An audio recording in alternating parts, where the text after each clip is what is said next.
Welcome back, everybody. I really want to apologize for our last transmission. We had a little bit of problem there, okay? It was a technical problem, but it's all good. We're going to fix it in our next video. Thank you for staying with me. Okay, so like I previously said, today we have a very interesting topic that we all can learn from. And with me in the house today, I have Miss Esther Bassey. You're welcome, Miss Esther Bassey. It's a pleasure. Good to have you. Good to really have you again. Since I look forward to being in your show. Oh, thank you so much for coming the second time. Miss Esther Bassey, she is an educator and she is a child counselor. Good to have you. Thank you very much. So today we will be discussing ways you could influence your child positively. Okay, it's very important and key for you to know how to influence your child's behavior positively. I really know in this COVID-19, a lot of parents have been complaining on how to manage their children, the stress and everything all worked up together for them. But Miss Esther here will be sharing with us tips on how we could influence our child's behavior positively and how we could manage our children with their behavioral traits. Okay, welcome. It's good to have you back. Thank you very much. Okay, so first of all, I'd like to ask you, what influences a child's behavior? What are the things that influences a child's behavior? Actually, before I go into that, I'd like to, point out from your introduction, you mentioned something about this COVID-19 period of children staying at home with parents. We had a lot of parents call us to ask what can they do differently so that they can ease off on their stress. The stress thing with the children, the tantrums, the cries, the lots of issues going on. It's a whole lot. There are lots of things you can do to help the behavior to influence the behavior of your child at home. There are lots of it, and would like to identify them in what we call the ABC. Okay. Yes. The A stands for the antecedents. These are things that you do before a behavior takes place to make it more likely for that behavior to occur. Alright. So that's the antecedents. Alright. And you can see some places like hotels, hospital use it. For example, they can spray perfumes or air freshener so that when you walk into the lobby or the reception, you receive very good fragrance and smell. It makes you welcome and feel like staying more. So these are what are known as antecedents. Okay. And then we have the behavior, that's B. B stands for behavior. This is what we ask. You ask yourself, what's the behavior you want to actually see in this child? Do you understand? So that is B. And then we have the third one. C stands for consequence. Okay. Of course, when you start to see the behavior that is expected or not expected, the consequence comes in. It's either positive or negative. Yes, it could be a reward or could be punishment. It depends on what you choose. So there are lots of things. Then we can decide to break these things down. Okay. The antecedents have what we call the certain events, the positive certain event, and there's the negative certain event. When what you do at the beginning for you to expect something to happen, the behavior to happen. For example, when you want your child to brush in the evening before going to bed, you can either use what we call prompts. It's an antecedent. It's a type of antecedent. Prompts are something you asking someone to do, take an action. Do you understand? So you can either prompt verbally or physically. Alright. Yes, you can tell the person, you call the child's name, Danny, could you come and brush your teeth? Do you understand? Or you can physically hold the child's hand and prompt him or her to the bathroom. And show that child. Yes. Or then there's another one, it could be modeling. You can actually model by, modeling is observational learning. Yes. So when the child observes what you're doing, the child wants to also do. So that. It's a kind of prompt as well. So you can actually go to the bathroom and start to brush, and with the child by your side, the child learns that this is what my mom is doing and modeling it, and the child follows suit.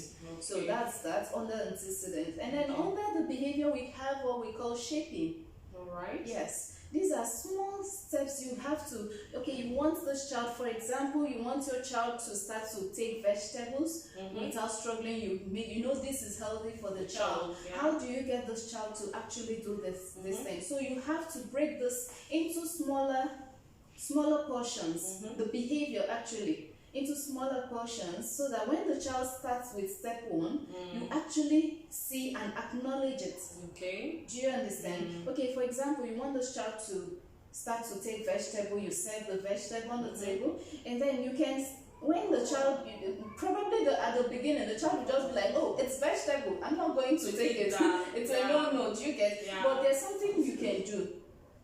You can make, when that child makes an attempt to take that vegetable to his or her mouth, you have to acknowledge it. Wow, that's a step. Do you understand? So you acknowledge that's shaping, and then if that child takes that first step, you can now introduce another one. It doesn't have to be so big. Do you understand? The portions just gradually, just like me. I want my child to spend 30 minutes reading, and I want that child to make it a habit without so much push. Do you understand? So I can come and say, okay, instead of 30 minutes, you can start with 5 minutes. The child learns. Do you understand? And then you show the child, start to, okay, I'm going to help you out at the beginning, show you what you can start to do.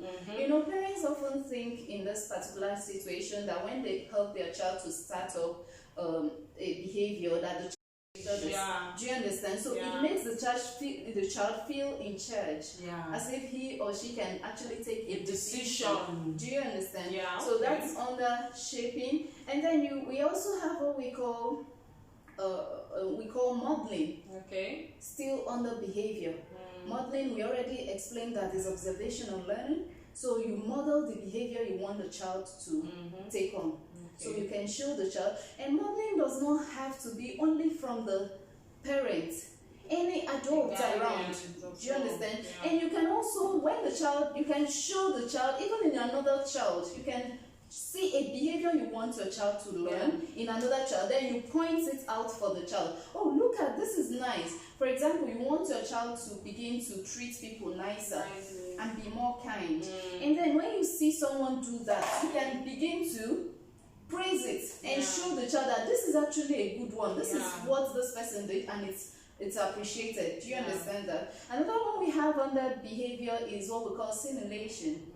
Simulation is a fake, let me say, it's an acting actually, not in the real situation now. Do you understand? So you actually pick out this behavior you want your child to learn, and then you already identified the negative behavior and you want the child to get to the positive one, and then we have to act it. So when parents come to us, we make it so practical sometimes. We tell them, okay, it's time to act. You want your child to not be throwing tantrums when she or he is angry and push out everything around him about. Do you understand? So we bring what we call simulation in, and then we say, okay, it's time for us to act it. Let's see how we can practice it, because more practice will make you to even remember when it's time to do the real life, when it's in real life situation. You understand, right? All right. So what we do in that situation, we tell the child what is expected of him or her. For example, we call you, okay, Adam, you're not going to be seeing your TV show this evening, but Adam, you know that this is acting. Do you understand? We're going to actually allow you to see your TV program in the evening by whatever time. Do you understand? But this is acting. We are trying to, you explain it to the child. To get it. We are trying to learn something, how to be angry and not throw tantrums and scatter things around, get so annoyed or hit yourself or do things that are not appropriate. Do you understand? So we actually tell this child, explain, and then we act it with the parent. So when we tell the parents probably walks up to the child, oh, Adam, there's no TV for you this evening if you don't do this or that. And then the child is angry, probably folds his hands, looks away. Do you understand?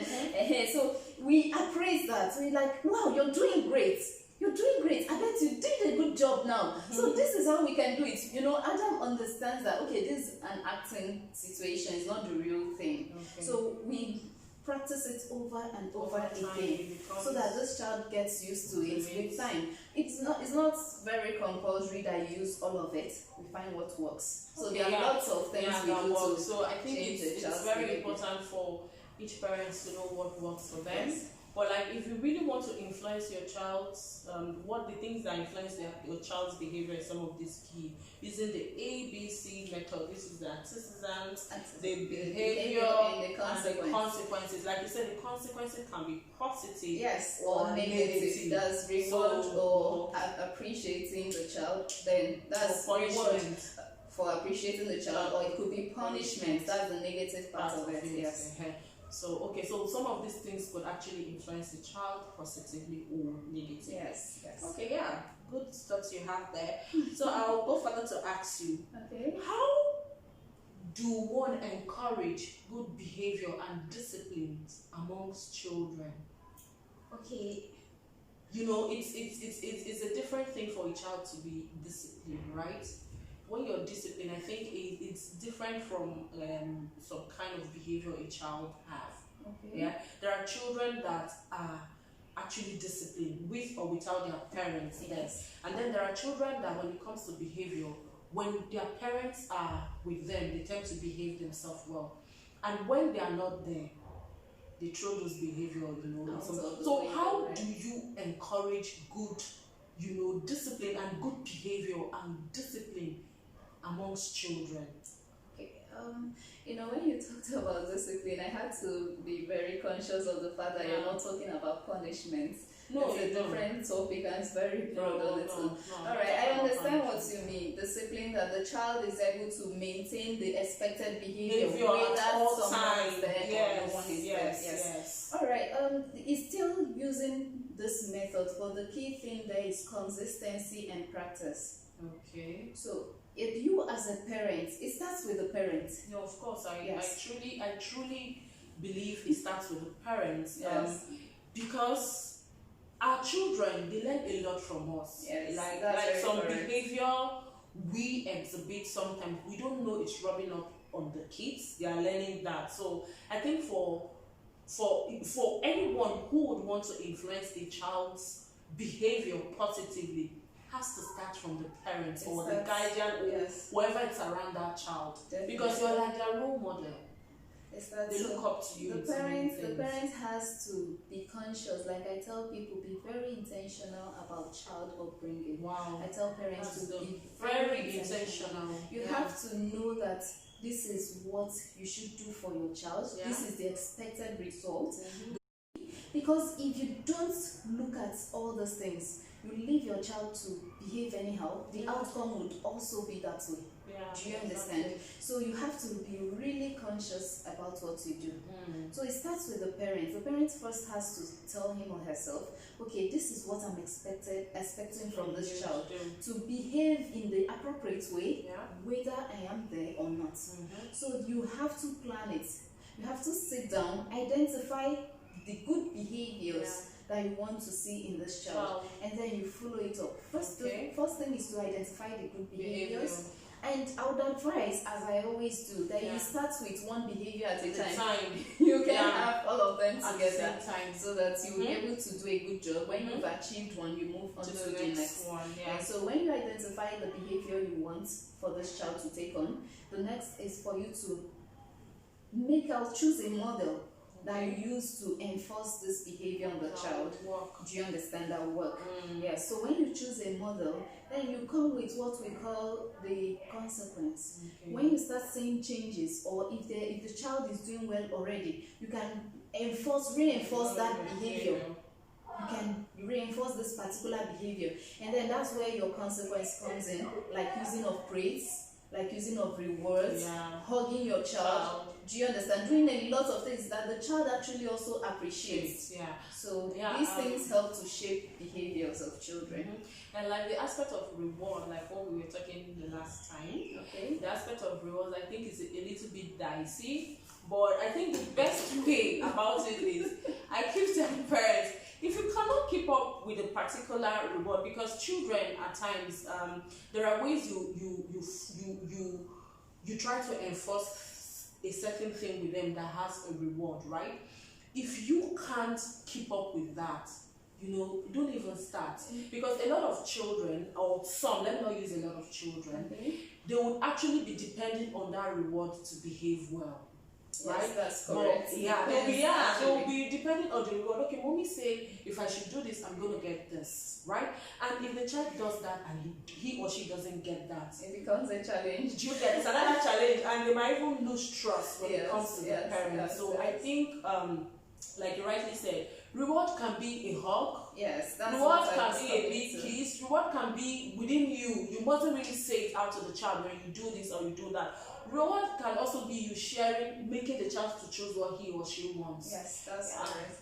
Okay, I was going to come to this. When we talk about rewards, most parents quickly think it has to be something tangible. Yeah. It doesn't have to be tangible. Yeah, it could be anything. Yes. You praise the child and Yes. say, oh, you did great. Yes. Oh, this. When you find a character that the child you're expecting from a positive behavior, you have to reward, to encourage that child, to cement that behavior. Yeah. Do you understand? And this thing doesn't have to be on a continual, it doesn't have to continue. When you observe that your child is used to behaving in a very good way, you have learned a very good behavior, you end the reward pattern in that one, take on another behavior and continue. That's the way you can move on. Okay, I know also parents, this period, they work a lot, and most times they will tell you, what I'm doing it for my kids, and they really do not have time for their children.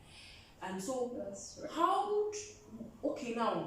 How can parents or guardians manage their time to have time for their kids? Okay, like steps they could take.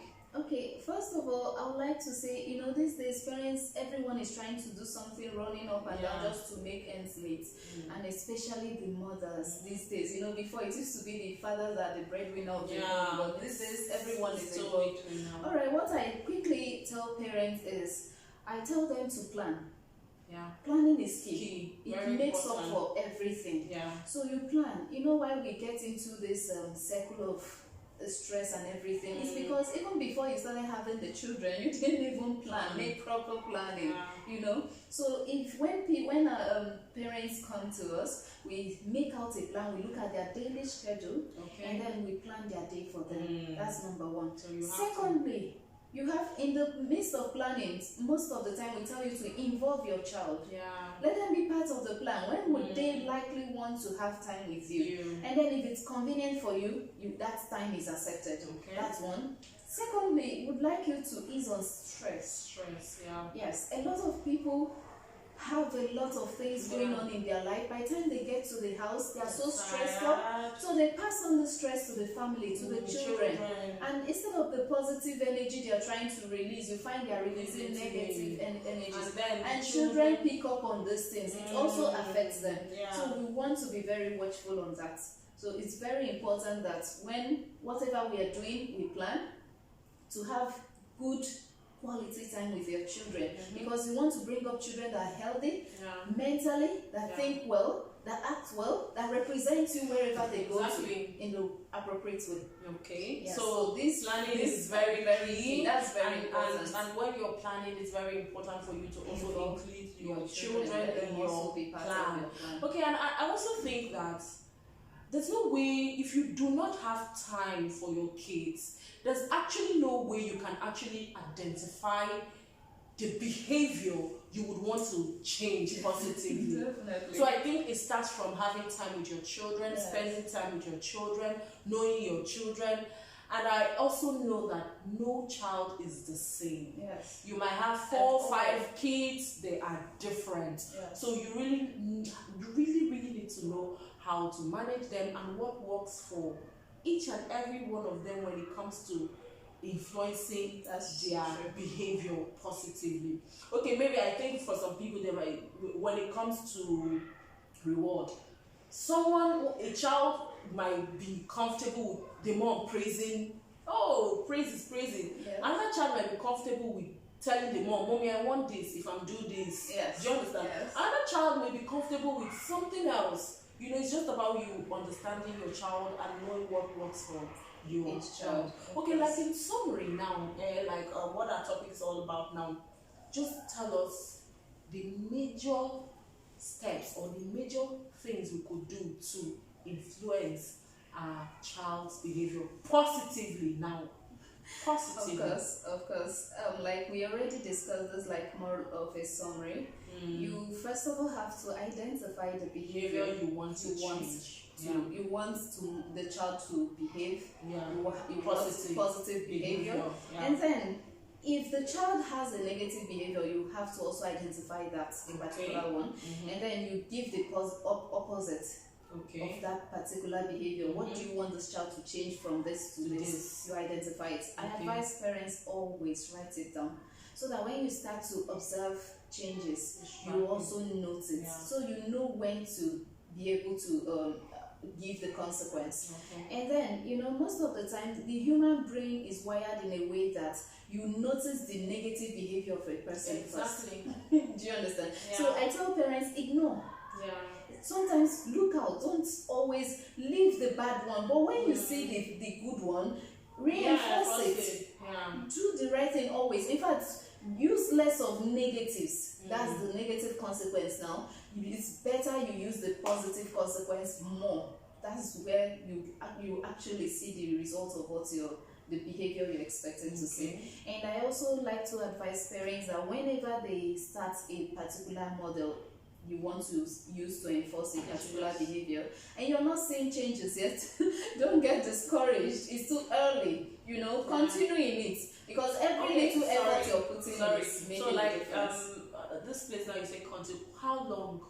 Like for the moment, how long would you advise they continue with this? Well, everyone is different. There's a child you can start up a program with, and the child the next week is very okay, has adapted and is working. So there's another child that you may need more than a week. You may need 3 weeks or more, depends. And it's not one method works for all. Exactly. Like I rightly said, every child is different. So you can use this. If it's not working, give it time anyway. Give it time. And if it's not working the way it should, you can change and see what works for the child. So there's no specific time to say, okay, this is the exact time you're going to be seeing a difference in this. So don't get discouraged when you just start. Some can take a little time. Yes. So in summary, to influence a child's behavior positively, you need to know the behavior you want to influence positively. You need to know the positive behavior you want to influence and the negative behavior. And then you need to get a model that works. Right? And they also need to be like a reward for the child. Because that's consequence. Sometimes it could be positive, sometimes it could be negative. But let's go with the positive side. Let's go with the positive. Always advised to keep on and do it the positive more than the negative. Okay. Oh, thank you so much. But all what I have to say about this today, every parent or guardian, it mustn't be any parents, we all have to influence a child close to us behavior positively. Remember, children look up to adults a lot, okay? So you actually have to be their role model and behave. Your behavior has to be in a positive light if you want them to follow suit in that direction. Because I see some parents, their child will tell them, oh, maybe they are drinking or something, you want to have it. You say, no, it's not, you can't have it, you're not up to the age to have that. You're doing that, and then it registers in the child's head. Okay, oh, when I grow up like mommy, or when I grow up to like daddy, I think this is all right for me to do, or smoking or anything. They see, oh, okay, I can't do it now. It registers in their brain, sort of. They are waiting to a particular time to take on that behavior. Exactly. So know that our behaviors as well can rub on our children. So if you actually want to influence your child's behavior positively, it has to start from you. And you also have to create time for your children to actually know the right behavior, to actually know the behavior you want to influence positively. Okay, and be patient. They are always children. Be patient with them. I believe most time shouting doesn't help anything. At all. Rather, that child be scared. At all. Like the child will just start withdrawing from you. You're actually teaching the child to shout. Because most of the time that we see that when a child learns something, remember modeling. It's an observational learning. It's what you do when you were angry, that is what you're replicating in that child. When the child is angry, it's most likely to also raise his or her voice. Exactly. Yes. Yeah. So I think at the end of the day, influencing a child's behavior positively has to start from we, the adults around them, because they always look up to us, right? Yes, of course. Okay, viewers, I hope you guys have learned a couple of things today. I have learned as well. The topic is broad. It's broad, yeah. To say we can't exhaust everything today, but like the key thing, which is the ABC. Please, could you say that again? That's the A, antecedents. The B, the behavior, and the C, the consequence. Exactly. So if you work with these 3 keys she has mentioned, it's definitely going to help you. Yes. But first off, you need to identify what behavior in your child you need to change, and then you can start off from there. Because a lot of parents feel there's nothing right their child does. But that's not true. But if you look very deep down, you see the child still does some very good things you really don't know. That's correct. Okay, Ms. Esther Bassey, thank you so much for coming and sharing your thoughts on this. I appreciate you so much. Thank you.